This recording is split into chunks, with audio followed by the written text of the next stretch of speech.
Bom dia, irmãos. Você pode tomar o seu lugar, você que está chegando, para a gente dar início ao nosso tempo aqui. Não perdemos tempo e podemos dar início aqui ao nosso conteúdo. Pedir para você que tá chegando, para você fazer um silêncio agora, para que nós possamos falar com Deus. Nós vamos orar, então, se puder baixar sua cabeça, acalmar seu coração, fechar teus olhos. Pai, nós te agradecemos porque mais uma manhã as suas misericórdias se renovaram e mais uma manhã, no nascer desse dia, podemos confiar na tua soberania, na tua graça, naquilo que o Senhor faz em nós. E como é bom saber que nós temos um Pai que cuida de nós, como é bom saber que tem um Pai que nos ama, que nos quer bem, que quer que estejamos ao seu lado. Isso é um privilégio para nós, Pai. E como é bom nós estarmos aqui para aprendermos mais sobre esse Pai, aprendermos mais sobre esse Deus, aprendemos mais acerca do Teu Filho Jesus. Como é bom a gente olhar para isso e entender como que aplicamos isso no nosso dia a dia, nos nossos ambientes, para que tenhamos uma fé prática, uma fé que se conecta com a cultura do nosso tempo e que gera transformação de vidas. Esse é o nosso desejo aqui. E eu peço que o Senhor alinhe o nosso coração com o teu coração para que possamos compreender a tua vontade e entender como podemos ser úteis nas tuas mãos, Deus. Cada um a sua forma, cada um a sua faixa etária, cada um a sua cultura aprendida, cada um a sua personalidade, mas todos submissos à tua vontade, Pai. Esse é o nosso desejo, essa é a nossa oração. Nós clamamos por isso, para que possamos aprender mais de Ti, da Tua palavra, Deus. Nos ajuda, nos guia por meio do Espírito Santo, e essa é a nossa oração, em nome de Jesus. Amém. Você que chegou, você pode tomar o seu lugar. Nós estamos chegando na reta final desse conteúdo proposto para o mês de janeiro. E espero que esteja sendo bom para você, espero que esteja sendo útil para aquilo que você está vivendo no seu dia a dia, nos seus ambientes. E se você caiu aqui de paraquedas hoje e você não sabe o que está acontecendo, como a gente tem feito em aulas anteriores, nós, no primeiro domingo, nós tratamos em relação a como o evangelho ele é imutável, mas a comunicação ela muda. Vimos isso muito baseado na mensagem de Paulo. Depois nós nos perguntamos em relação ao mensageiro, como esse mensageiro lida com esse tempo, com a cultura, com esse adentrar um ambiente considerado hostil. E nós vimos que o padrão de coragem ele sempre é Cristo, com base na parábola do filho pródigo. E vimos que, sendo assim, a santidade também está guardada em Cristo. Na semana passada começamos a ver como o receptor da mensagem ele fizemos aqui que nem o Globo Repórter, né? Como vivem, o que comem, onde andam, mas nós precisamos dar um passo atrás para ver como as gerações foram construídas. E a gente viu sobre essa cultura geracional global, que lembra, não é só a questão etária, mas também uma questão cultural, social, em termos de localidade. Nós falamos sobre isso, que para a gente entender essas gerações, principalmente as gerações aí do cabelo rosa e do garotinho, a gente precisava olhar para as gerações passadas, e a gente viu algumas características de todas elas. Só que como o nosso foco aqui são novas gerações, esse é o foco do módulo que a gente tem estudado, hoje a gente vai dispor um tempo para entender sobre essa nova geração, que é esse público da geração Z aí que está na tela. Algumas características a gente ainda encontra na geração alfa, mas como nós falamos na semana passada, ainda são poucos os estudos sobre a geração alfa, porque eles ainda são adolescentes ainda, e ainda estão no meio da sua adolescência ali, entendendo que nasceram por volta de 2012, 13, então ainda não se tem tantas informações sobre o impacto desse período que temos vivido em relação a essas gerações. Então, como eu falei, daqui uns 10 anos, alguém melhor que eu vai vir aqui dar um estudo para ver os impactos aí nessa geração alfa. E eu queria começar, para que a gente pudesse já se integrar a esse tema de hoje, trazendo um exemplo aqui. Talvez alguns aqui saibam o que é isso, e agora que eu estou olhando aqui, eu estou vendo que você não está vendo quase nada, porque está bem escuro. Mas eu sei que a Cleide sabe o que é essa imagem. Olha só. Obrigado, Kátia. Essa imagem aí é a capa de uma série que ficou muito famosa nos últimos anos. Qual é o nome dessa série? Isso, Cleide. Stranger Things. Coisas Estranhas. E essa série, ela foi... O primeiro episódio, ela foi passada ali em meados de 2015, 2016. E o último episódio dessa série foi passado agora, dia 31 de dezembro. Foram 5 temporadas, ao longo de 10 anos.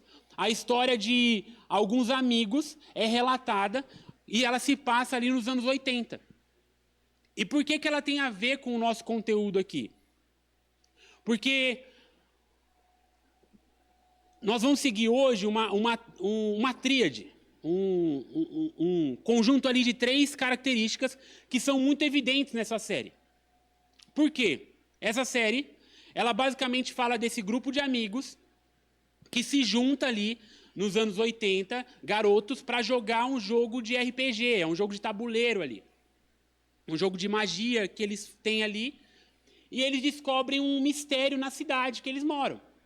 E eles, então, como amigos, eles vão trabalhar ali contra aquele vilão ao longo de todas as temporadas. Só que essa série, ela traz vários elementos onde o vilão ele fica em segundo plano. Por quê? Porque ela traz elementos da cultura que estão...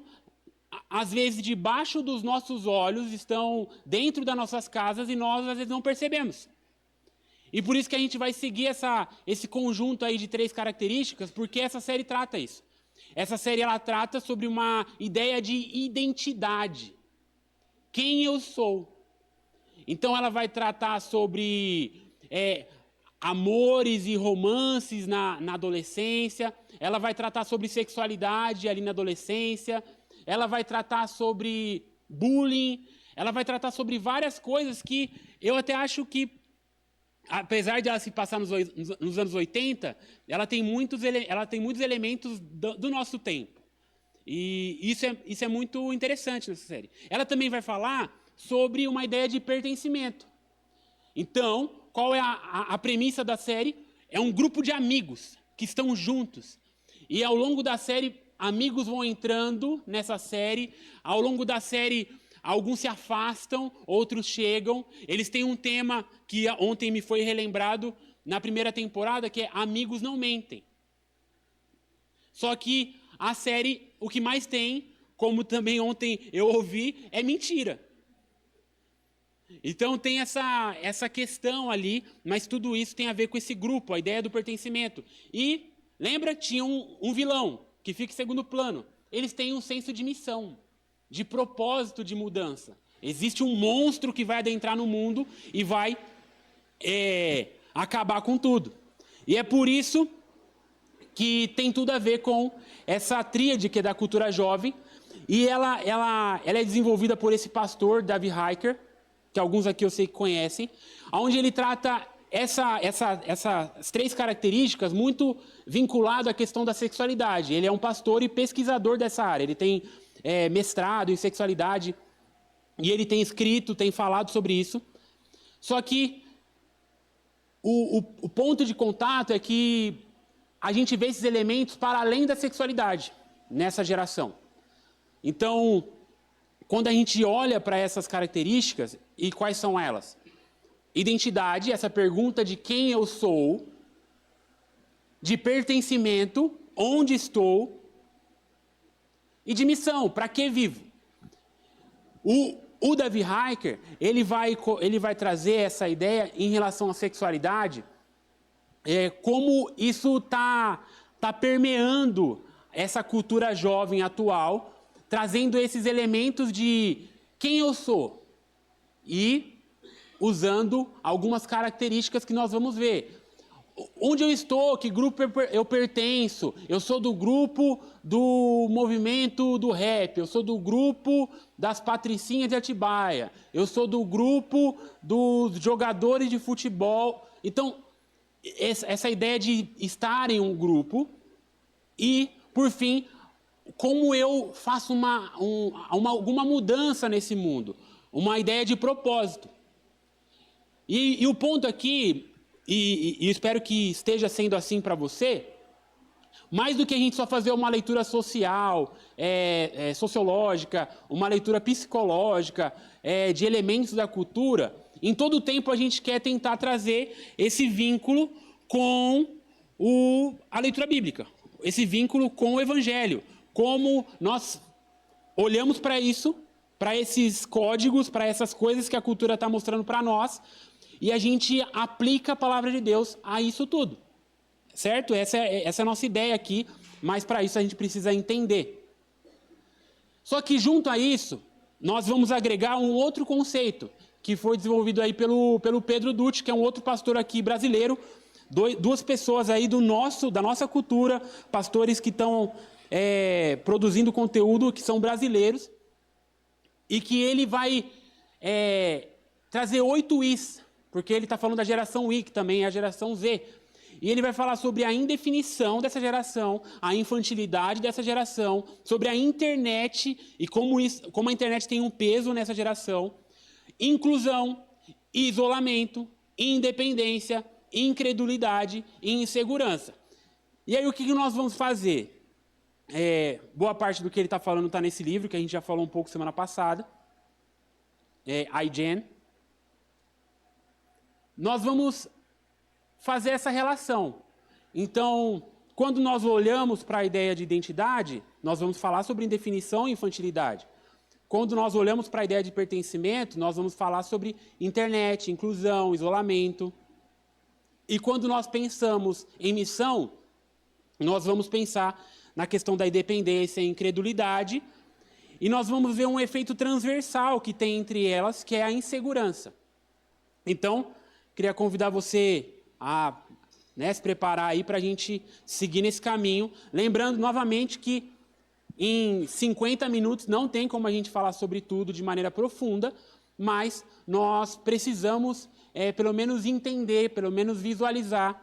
Nós vamos ver alguns vídeos para isso ficar mais evidenciado para nós. E o primeiro vídeo que a gente vai ver, eu queria convidar você não tem nada de... É um elemento da cultura e que tem tudo a ver com a identidade. E como um elemento que diz respeito à identidade tem a ver com o movimento LGBT.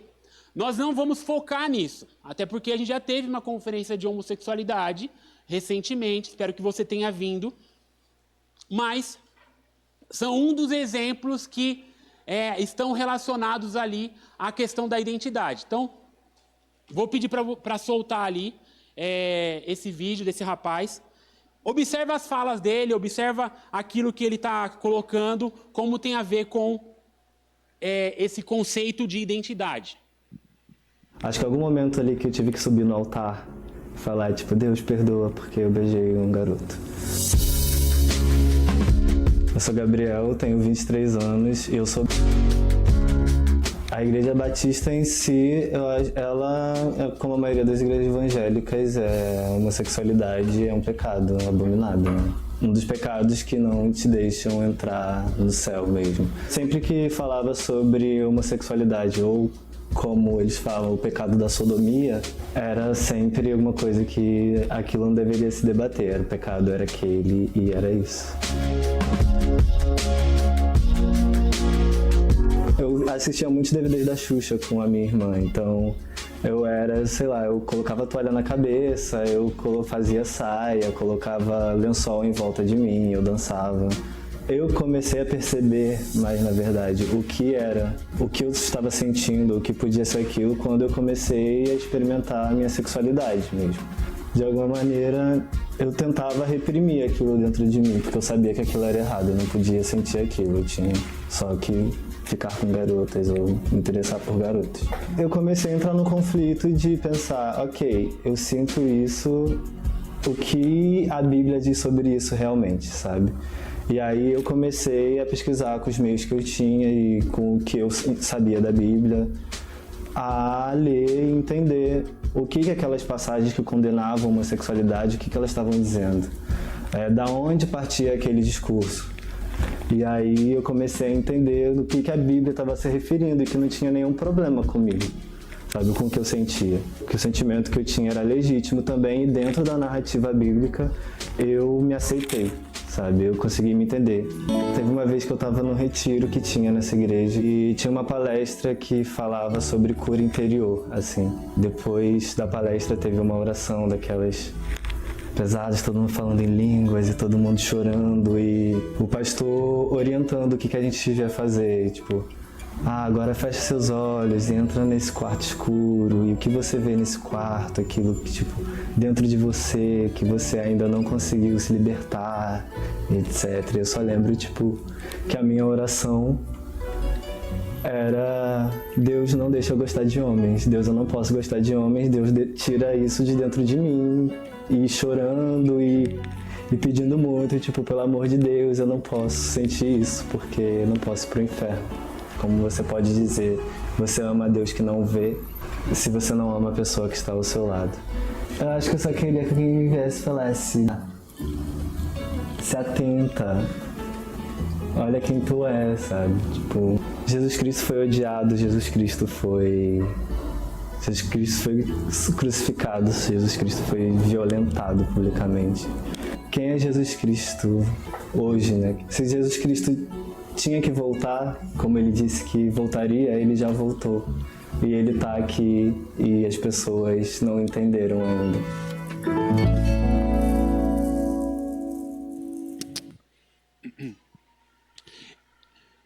Eu não sei qual sentimento te causou ao ver esse vídeo, e eu sei que são diversos aqui. Mas o que ele tem a ver com aquilo que a gente fala sobre quando a gente trata nessa questão da identidade? Algumas questões que ele colocou nesse vídeo aí, tem coisas que ele fala ali, tem verdade em algumas palavras que ele falou ali? Tem muita mentira. Sim? Entretanto, o que eu queria que a gente focasse é como o conceito de identidade nessa geração, ele tem algumas questões que a gente precisa, nós não podemos ignorar. Nós precisamos entender. E quando a gente falou sobre identidade, nós falamos sobre essa questão da indefinição, que tem muito a ver com aquilo que esse garoto ele fala ali no vídeo. Tem a ver com essa definição pelos teus desejos e suas atrações distorcidas. O Davi Heiker, quando ele vai falar sobre sexualidade, ele vai trazer um ponto que é muito importante para nós, que o pastor Lisanas também ele falou durante o seu período aqui com a gente, que o movimento LGBT e os movimentos que tratam a sexualidade de forma secular, eles querem colocar para a juventude que aquilo que elas sentem é aquilo que define elas. Aquilo que elas sentem é aquilo que identifica elas. Então, assim, qual era a dor do rapaz ali? De falar assim, oh, Deus, eu não quero gostar de homens. Em algum momento ele orou dessa forma. Só que o ponto ali de choque, e é um ponto que a gente precisa ter isso bem entendido entre nós, é que a definição do ser humano, a identidade dele não está relacionada às suas atrações e desejos. Porque aquele rapaz poderia ser um vídeo sobre um fofoqueiro. Só que, dentro da cultura, ninguém é identificado como fofoqueiro. Ele fala aquela frase lá que eu cortei ali, né? Mas o que ele queria? Ele só queria que alguém chegasse e falasse para ele, ei, gay, você é gay. E aí ele fala uma frase que fica um pouco mais pesada que eu tirei do vídeo. Como se dissesse a ele, você é isso. Aquilo que você deseja, aquilo que você sente, é o que te define. Entretanto, aquilo que nós sentimos, aquilo que nós desejamos, não nos define. Por quê? Porque nós fomos definidos antes de algo que aconteceu lá em Gênesis 3, que é a queda. E a gente vai entender isso, mas tem algumas outras características em relação à identidade nessa geração. Que essa indefinição pelos seus desejos e suas atrações, que é o que deveria ser, eles deveriam não se definir pelos seus desejos e suas atrações, também deveria... algo que acontece é uma identidade individualista sem importância do outro. Como está escrito aí, deixa eles serem infelizes. Um aspecto da identidade dessa geração é que, apesar de nós vermos hoje muito presente nessa geração, deixa ele ser o que ele quer ser. Na verdade, está relacionado a uma individualidade que existe nessa geração. E a gente vai ver como essas três características elas estão meio que integradas ali. Então, eles se definem pelos seus desejos, suas atrações distorcidas. Eles têm uma identidade individualista sem importância do outro. Eles têm uma aversão aos rótulos e impedimentos das antigas gerações. Então, era um rapaz que fazia parte de uma igreja tradicional e que ele não se encaixava naquele rótulo, naqueles impedimentos que haviam ali. Eles possuem uma autodefinição que flui e se altera. Então, não sei quem é esse rapaz, mas talvez naquele momento ele estava lidando com a homossexualidade. Mas nós não sabemos se talvez hoje ele lida com uma bissexualidade ou agora com uma transexualidade. Entretanto, mais do que isso, a gente pode dar um passo para trás e a gente ter coisas mais próximas aqui do nosso meio. Hoje eu estou gostando de punk rock, hoje eu estou do rap, hoje eu estou do surf, hoje eu estou do skate. Então essas novas gerações, elas vão mudando ali as suas definições e aquilo vai identificando elas. Mas nós sabemos que aquilo que nós fazemos não diz quem nós somos, certo? Nós não somos reconhecidos, mas só que está intrínseco na cultura. Quando eu chego em alguém, eu falo assim, ô Giovanni, o que você é? Eu sou contador. Então são alguns elementos que estão intrínsecos a nós. Nós falamos aquilo que somos com base naquilo que fazemos. Entretanto, a palavra de Deus não nos define dessa forma. Nós somos definidos por aquilo que somos. E uma vez que somos filhos de Deus, é isso que nos define. Essa é a definição que Deus fez lá em Gênesis 1, 2, e que foi quebrada em Gênesis 3, e que nós vamos ver como isso está permeando a nossa cultura. Só que um outro elemento dessa questão da identidade nessa geração é a questão da infantilidade. Então, por que a infantilidade está ligada à identidade? Porque existem menos ações de subsistência, mais investimento nos filhos, maior desenvolvimento socioeconômico, que nós citamos brevemente na semana passada. Num livro chamado Estranho Novo Mundo, de um autor chamado Carl Trueman, existe um momento ali onde o menino pergunta para o vovô, o que te satisfaz no trabalho? E no relato ali do livro, ele fala assim, que história é essa de o que me satisfaz no trabalho? Porque hoje você tem essa diferença entre gerações. As gerações que nós vimos semana passada, Baby Boomer, as gerações ali mais antigas, elas trabalhavam pela subsistência. Hoje, essa geração atual, elas têm essa relação daquilo que me satisfaz, aquilo que me faz feliz. Se aquilo eu não gosto, eu não faço. Então, isso é uma característica. Só que isso gera o quê? Uma infantilidade. Você tem uma demora. E isso acontece no nosso ambiente de igreja. Acontece no nosso contexto. E por isso que é importante, é lógico que o ponto, a gente está olhando para fora, mas às vezes eu olho para alguns pontos aí da nossa história. Hoje a gente não faz mais lava rápidos aí para a gente levantar dinheiro para acampamento. Hoje a gente não faz mais uma atividade para que o jovem ele perceba o valor das coisas. E ele perceba como isso é penoso. Isso é doloroso. Só que isso é importante a gente resgatar. Isso também está relacionado a uma responsabilidade espiritual. Muitos pais, às vezes, se adentram no meio da situação onde aquele filho que já deveria assumir as suas responsabilidades, ele é tirado de cena porque os pais se colocam à frente e eles não querem que os filhos sofram as consequências das escolhas deles. Só que você gera um filho infantil espiritualmente. E faz parte daquilo que a cultura está colocando. Esse ponto da espiritualidade aqui é o Jonas está adicionando. Mas tem tudo a ver com isso aqui. Porque coisas que acontecem lá, nós podemos ver aqui também. Eles estão biologicamente prontos, mas moralmente incapazes. Eles conseguem fazer filhos? Conseguem. Eles conseguem beijar na boca? Conseguem. Mas eles são moralmente capazes para assumir as suas responsabilidades? Não são. Não conseguem. Espanam. Na hora que aperta. Só que isso faz parte das características da cultura. Eles têm uma infância que antes ela era dentro de um tempo, ela é estendida agora.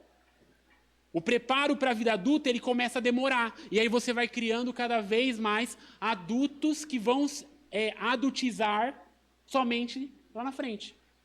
Recentemente, o pastor trouxe um vídeo de um influenciador chamado Felca. E o nome do vídeo era Adultização. Só que qual era o conceito da adultização ali no vídeo? Que era a denúncia dele. De que adolescentes estavam sendo expostos sexualmente. Ou seja, sexualmente eles estão ali participando dos ambientes. Mas moralmente eles são totalmente incapazes ainda. Isso está permeando a cultura, os nossos ambientes. E isso gera também uma dificuldade de lidar, na verdade ficou redundante aqui, perdão, uma dificuldade para lidar com o sofrimento e as coisas difíceis da vida. Eles não conseguem mais. O que antes era mais fácil para essa geração, para as gerações antigas lidar, aquilo que talvez seu Zé Paulo lidava de maneira mais fácil, a nova geração agora, ela bambeia mais, Ela tem dificuldade. E meus irmãos, eu tive uma conversa com alguns irmãos essa semana, e eu brinquei, eu falei assim, vocês estão ficando mais ricos e os meninos estão ficando mais de boa.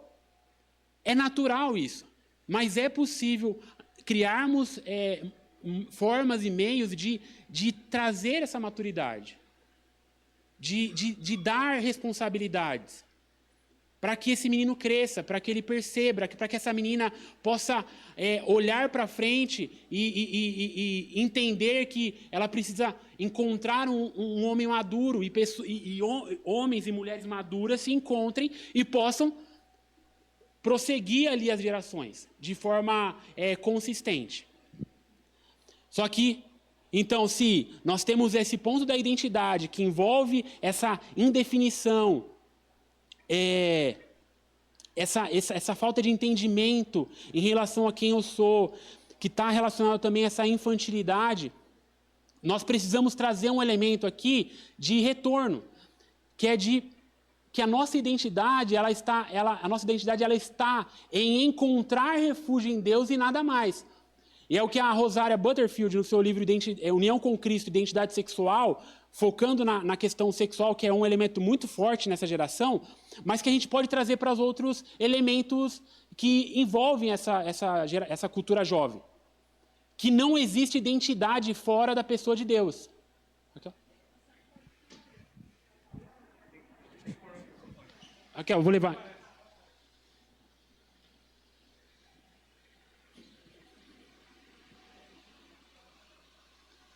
Obrigado. Ô, Jonatas, essa cultura que você está falando da infantilização é uma cultura que foi criada pelos pais? Ótima pergunta. A gente vai ver que nós temos alguns componentes. Eu não queria usar a palavra culpa, mas assim, porque a gente entenda a culpa como responsabilidade. Obrigado, Cris. Existem alguns elementos que têm responsabilidade sobre isso. Os pais das antigas gerações, sim. Porque como nesse livro I, Jane, a autora coloca, nós temos uma geração que teve um tipo de relação com seus pais. E esses pais, eles querem ter outro tipo de relação com seus filhos. Mas o que ela não coloca no livro, porque o livro é uma leitura sociológica e psicológica, é que nós somos pecadores. E quando nós tentamos ajustar a forma, o que vivemos, ou seja, eu tive um sofrimento, eu tive dificuldades ali na minha criação, eu passei fome, eu tive pais e mães muito rígidos, agora eu quero não passar isso para o meu filho. Só que isso é um elemento da responsabilidade, tá? A gente vai ver outros que estão dentro disso. Mas não existe como a gente falar sobre identidade sem pensar que a identidade está em Deus. Isso está desde o Éden, como eu falei, porque Adão e Eva estavam ali, refugiados em Deus. O conhecimento do bem e do mal estava do outro lado daquela árvore, onde eles não tinham conhecimento. Eles tomam a decisão de quebrar aquele espaço, eles apertam o botão de saída e eles adentram o conhecimento do bem e do mal. E a partir dali, Adão e Eva eles começam a ser definidos não mais pela identidade que eles tinham em Deus, agora eles são definidos por aquilo que eles sentem, por aquilo que eles fazem, por aquilo que eles buscam, e isso é desde lá. Então essa perda da identidade. E em Cristo, que é como Pai, nós temos a possibilidade desse retorno agora. Uma identidade completa em Jesus. Não é uma identidade na estrutura da igreja, não é uma identidade no Alexandre, não é uma identidade... É uma identidade que é somente encontrada em Cristo. Então, aqui nós temos o ponto de como nós retornamos e como nós podemos incentivar essa geração a retornar à sua identidade. Mas a gente chega, então, na ideia do pertencimento. E aí a gente chega num outro responsável muito forte aqui, Raquel, que é a internet. O que essa geração viveu, que a gente chama de revolução tecnológica, nenhuma outra geração viveu. E a gente vai ver como os elementos que afetam essa geração, eles são muito sérios. Então, eles estão continuamente conectados, só que estar conectado é me manter dentro do grupo. Lembra que eu falei? Eles acessam 80 vezes o celular ao dia. Eles estão participando de vários grupos na internet. Por quê? Porque se eu deslogar, eu não faço mais parte do grupo.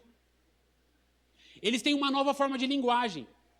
Talvez você que conversa com seu neto, seu sobrinho, às vezes você olha para aquele menino e fala assim, que língua que esse menino está falando? É VC, é PQ, é conversar pelo WhatsApp com garoto. Você não entende mais. Eles têm uma dificuldade para leitura e aprendizagem. Então eles consideram agora os conteúdos densos, tediosos. Eles não conseguem ficar sentados 50 minutos na sala de aula para ouvir um professor. Por quê? Por causa que a internet vai gerando um ritmo acelerado, que implica em várias áreas da vida. Consequências em várias áreas. No desenvolvimento cognitivo, no desenvolvimento relacional, no desenvolvimento moral. Então, são elementos que estão ali. Só que quando a gente pensa em pertencimento, uma palavra que parece um pouco contraditória com a ideia de pertencimento, é o isolamento. Mas por quê? Porque agora eles têm menos convivência presencial e maior participação online. O que o garoto fica? Ele quer ficar dentro do quarto, porque ele está fazendo parte ali de um grupo, ele está jogando, ele está ali. Só que isso gera o quê? Os últimos estudos têm colocado como a empatia dos mais jovens tem diminuído devido ao uso de telas. O scroll que a gente fala, né, de você ficar ali e tudo mais, que eu sei também que muitos antigos aí têm caído nessa aí, né? Fica lá, né? Leva para o banheiro, que é uma prática ruim. E isso começa a abarcar outras gerações também. Só que você vai perdendo. Por quê? Por causa que você não raciocina mais, você não reflete mais sobre aquilo que você está vendo. E isso gera o quê? Uma dependência tecnológica. E você tem um agravante pós-pandemia, que fez com que tudo ficasse pior. E aí a gente tem um outro elemento que, lembra que eu falei? Algumas coisas aqui, elas se intercambiam nas características, que é algo relacionado à sexualidade. 7 em cada 10 menores de idade podem já ter consumido pornografia ao menos uma vez. E a idade aí que ele fala é entre 13 e 14 anos. Por quê? Por causa que eles estão lá dentro do quarto, eles estão com seus celulares, eles estão acessando, eles estão tendo acesso a todo tipo de conteúdo pornográfico possível. Os últimos estudos falam que você tem mais conteúdo em termos de horas de conteúdo pornográfico do que tem no YouTube. Então, entende? Em termos de horas, você tem mais conteúdo pornográfico na internet toda do que você tem numa plataforma de vídeos de tudo que você imaginar. Por quê? Por causa que a gente não está, mas isso está, é uma indústria riquíssima. E ela está adentrando nos quartos dos nossos jovens e adolescentes que a gente não está vendo. Só que tem um outro elemento que é o consumo dos games, que faz com que esses jovens fiquem ali dentro do seu quarto. Em 2010, você tinha ali aproximadamente 900 milhões investidos na cultura dos games. Em 2019, você tem quase que 6, 7 vezes mais. Em 2020 o número é um pouco menor por causa da pandemia, mas ele ainda assim é maior do que em 2010. Então, essa é a linha de crescimento do consumo de games. Aí a gente pode falar assim, meu Deus, onde que eu estava? Na cozinha? Na sala? Enquanto teu filho estava no quarto, talvez? Pode ser. Mas é isso aqui, essa é a realidade dessa juventude. Esse é o ambiente. Aí a gente pode se perguntar, o que a gente faz com isso? E aí eu vi essa matéria, na verdade foi um amigo meu, que foi numa igreja lá na Inglaterra, e ele gravou isso aqui. Uma igreja na Inglaterra, uma igreja histórica, lá de John Newton, William Wilberforce, eles começaram a preparar missionários gamers para trabalhar, fazendo o quê? Entrando nessas salas de jogos com o objetivo de alcançar esses adolescentes e jovens. Aí você fala, não, mas isso é muito estranho para mim. Aí no relato, ele conta que naquele dia, no último domingo que antecedia, um garoto, ele chegou na igreja com seu pai. E o pai foi até o líder da igreja. E ele foi agradecer, porque fazia 2 anos que o garoto não saía do quarto. Só ficava dentro de casa. Então, assim, o garoto só saía para as obrigatoriedades, mas o garoto não tinha mais relações nenhumas fora as obrigatoriedades que ele tinha. Ele se mantinha dentro do quarto. Por quê? Porque ele estava viciado em jogos. Só que ele caiu na sala do missionário.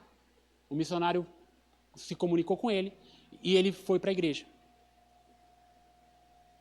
Será que um dia uma sala aqui vai virar a sala de um missionário gamer que a nossa igreja vai investir? Você pode ficar assustado, mas a gente vai mudar a cultura? Eles vão entrar aqui e a gente vai fazer assim? E eu sei que é difícil, mas isso está acontecendo.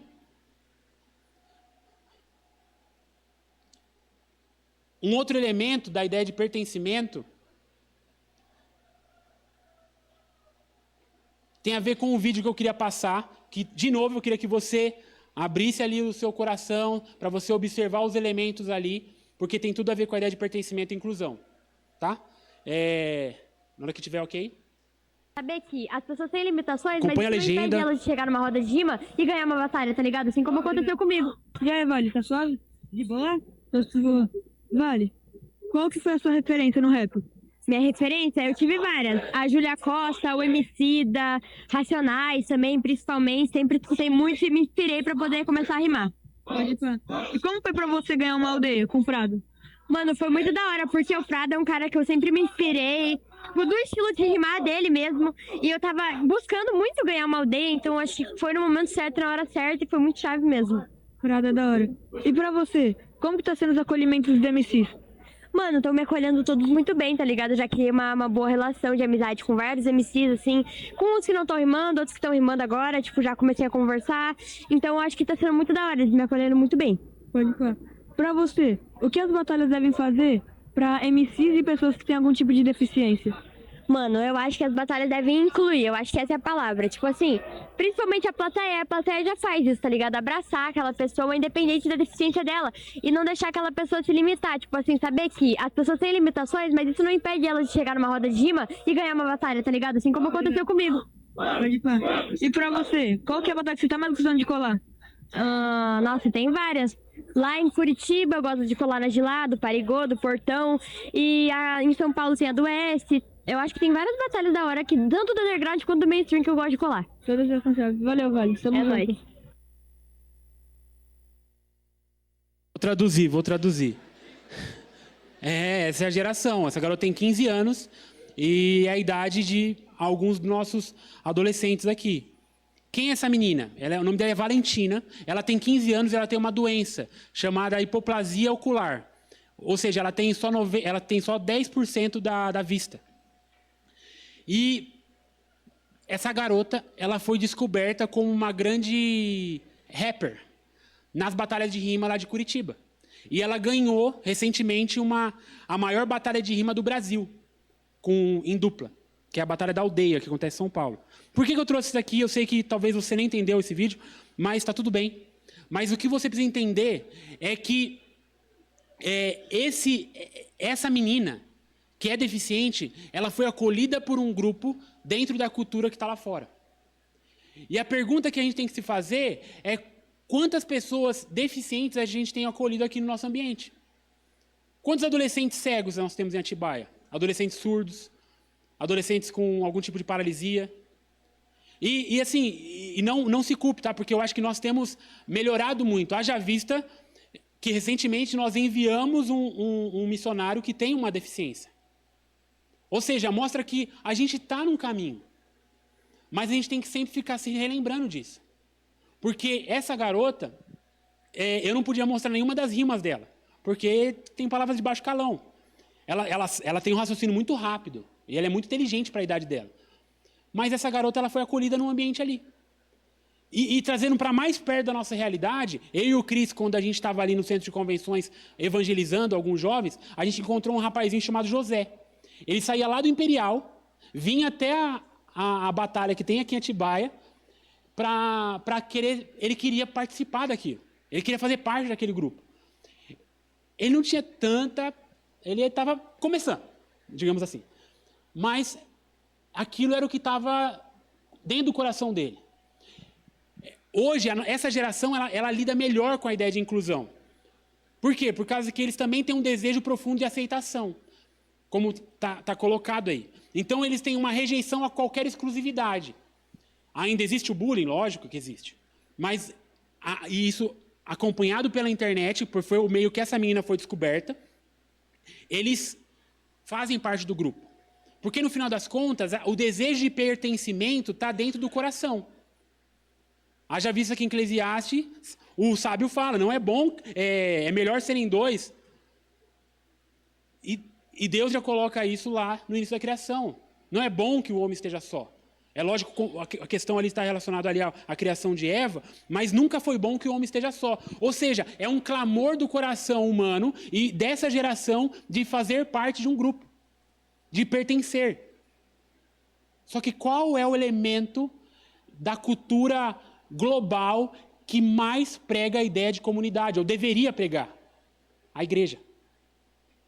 Se esse ambiente não for um ambiente de acolhimento, e acolhimento no sentido que de saber receber as pessoas, independente do lastro que elas tenham, para que aqui elas sejam acolhidas e para que o evangelho faça a transformação que só o evangelho pode fazer.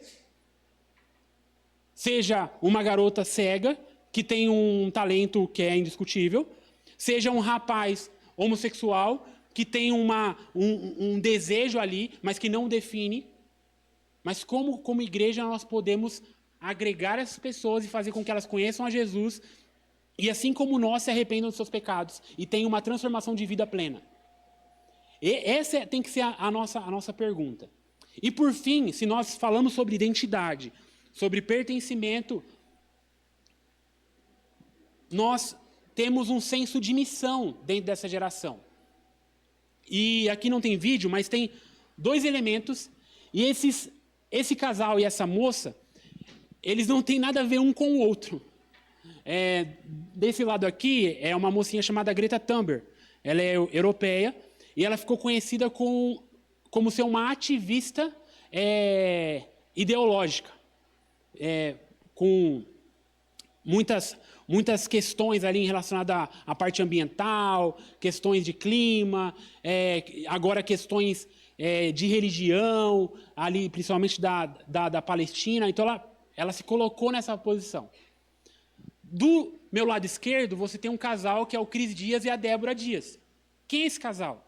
É um casal da periferia de São Paulo que ficou milionário fazendo ações digamos assim, de levantamento de recursos para ajudar pessoas.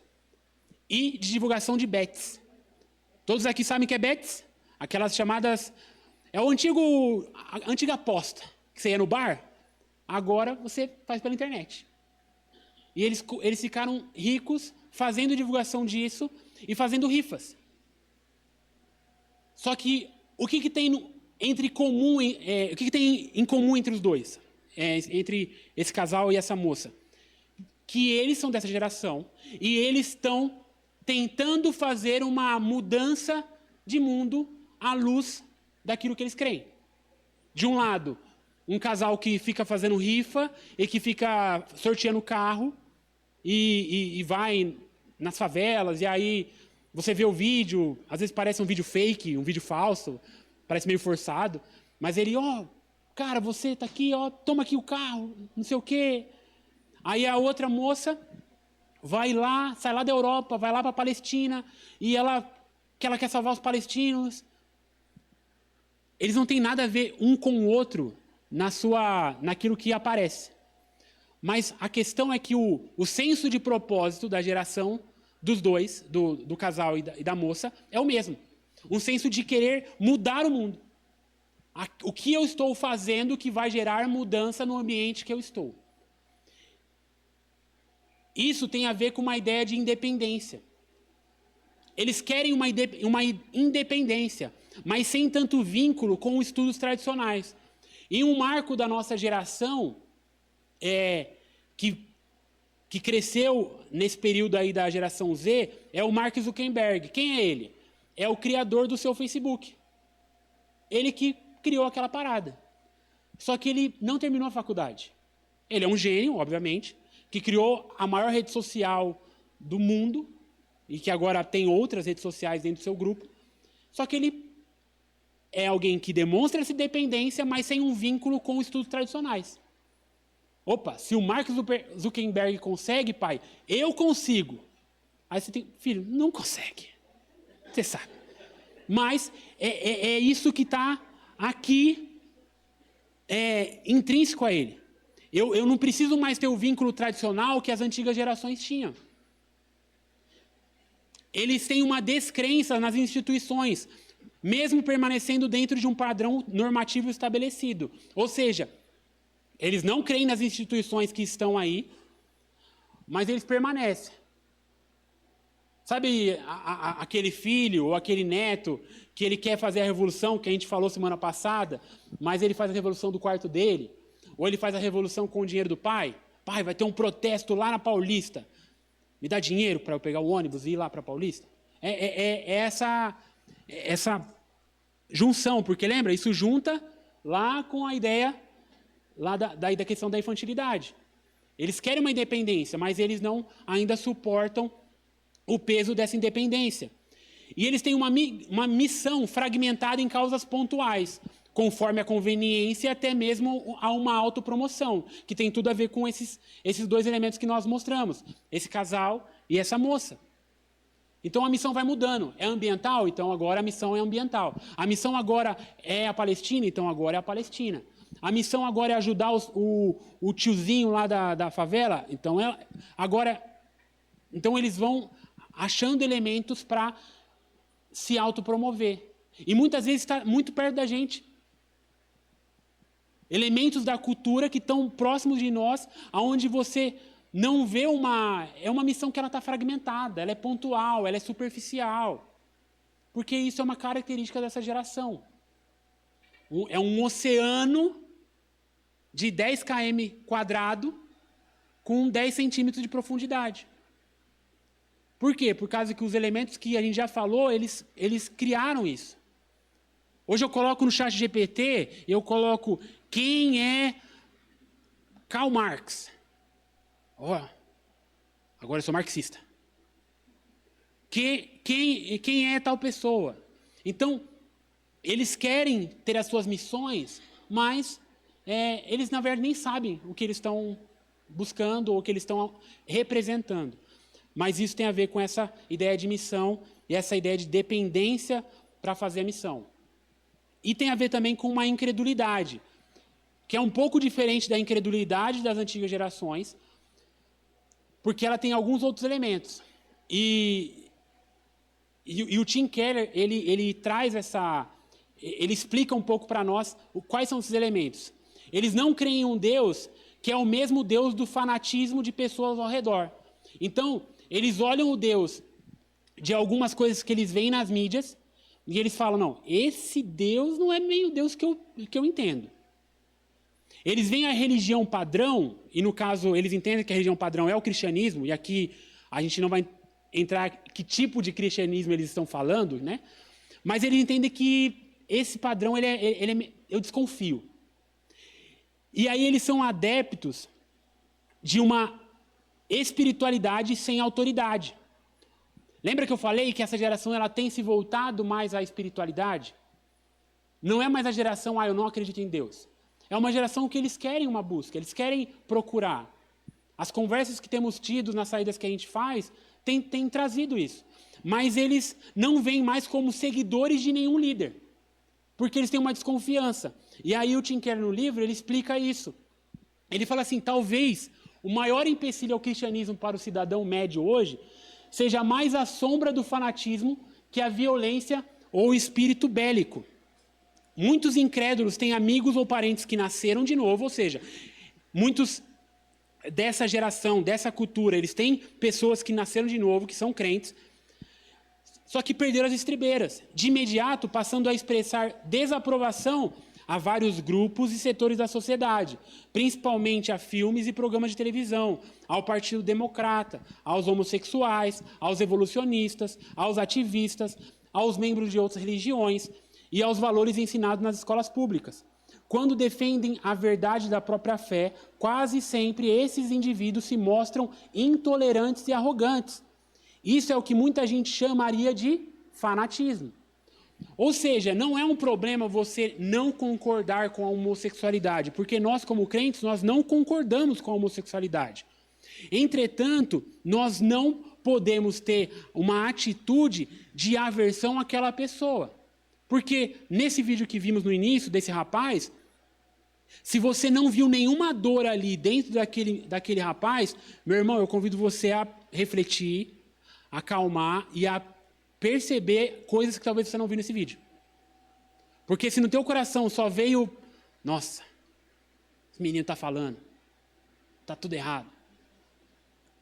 Existe algo ali que que é uma dor genuína. Porque ele falou, Deus, tira esse desejo de mim. Eu não quero gostar de homens.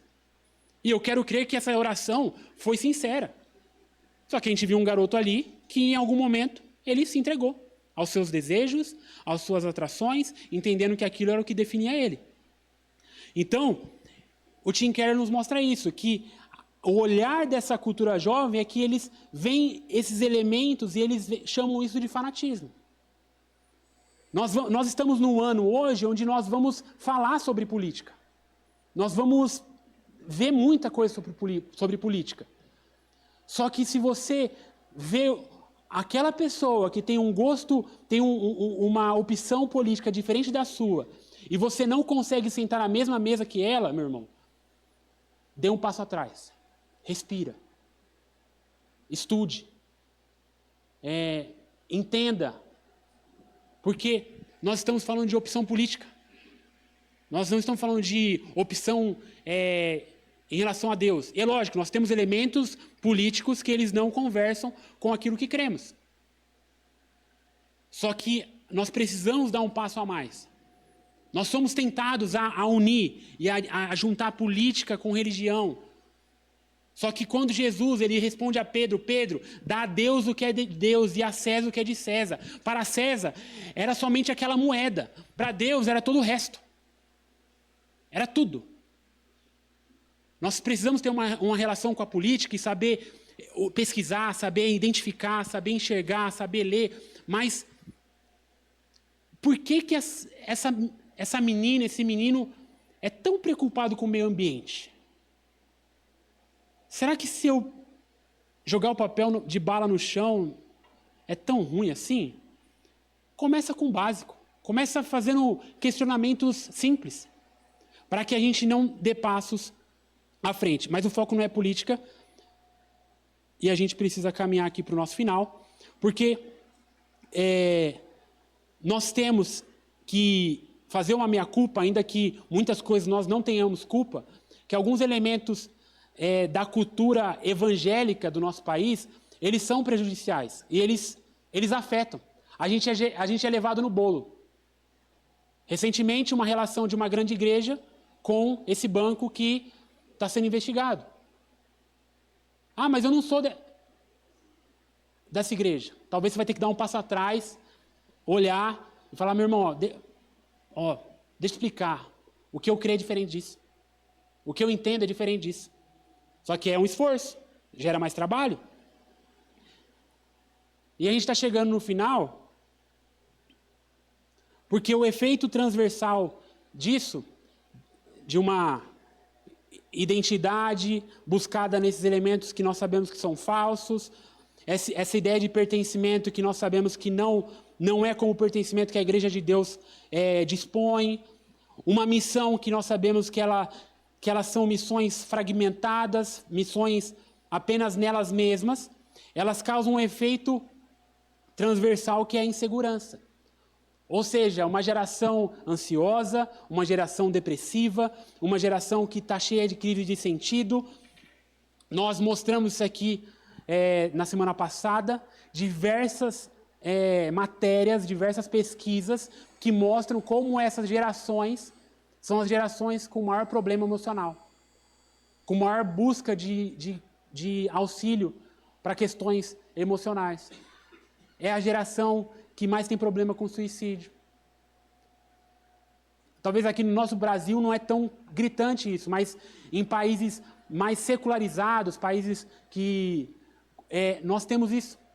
Países como Japão, Coreia, países do norte da Europa, isso é bem forte. Eu queria terminar com duas frases,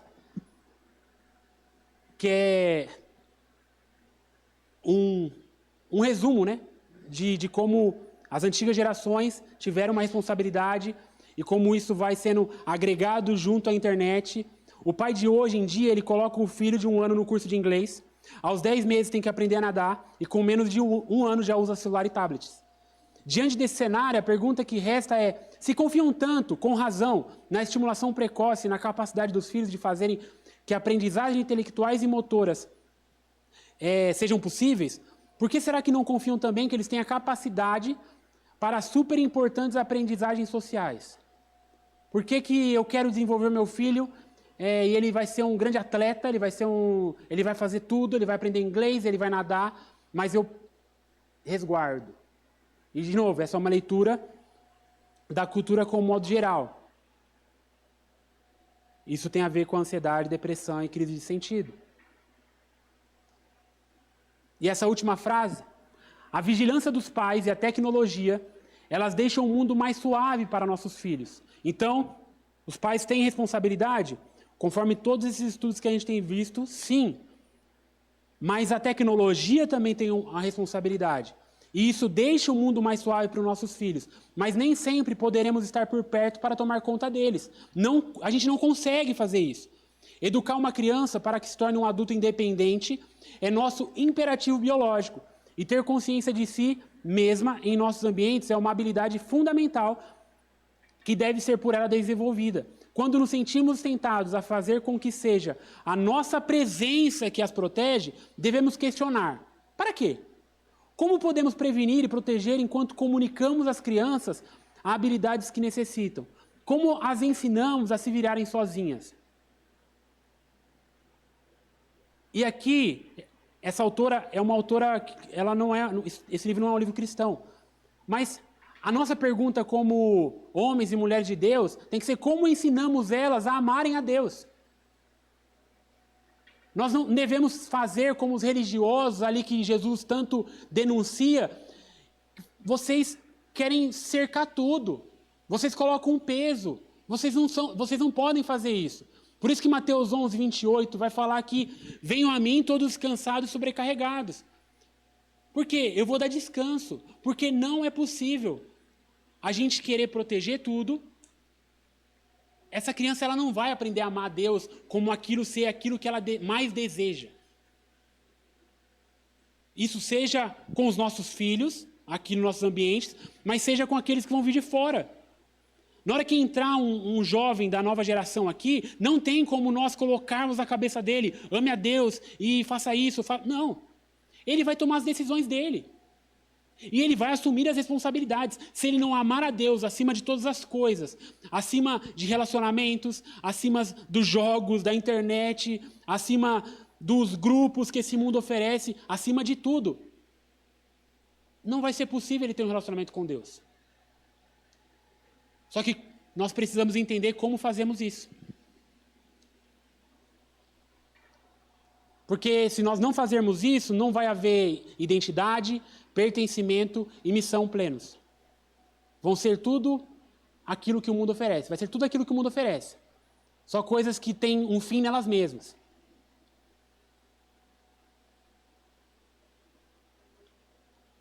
E aí eu queria terminar com esse versículo, para a gente concluir. Qual é, pois, a minha recompensa? Apenas esta, que pregando o evangelho, eu o apresente gratuitamente, não usando assim dos meus direitos ao pregá-lo. Porque, embora seja livre de todos, fiz-me escravo de todos, a fim de ganhar o maior número possível de pessoas. Para os judeus, tornei-me judeus, a fim de ganhar os judeus. Para os que estão debaixo da lei, tornei-me alguém como se estivesse sujeito à lei. Embora eu mesmo não esteja debaixo da lei, a fim de ganhar os que estão debaixo da lei. Para os que estão sem lei, tornei-me sem lei. Embora não esteja livre da lei de Deus, mas sim sob a lei de Cristo, a fim de ganhar os que não têm a lei. Para os fracos, tornei-me fraco, a fim de ganhar os fracos.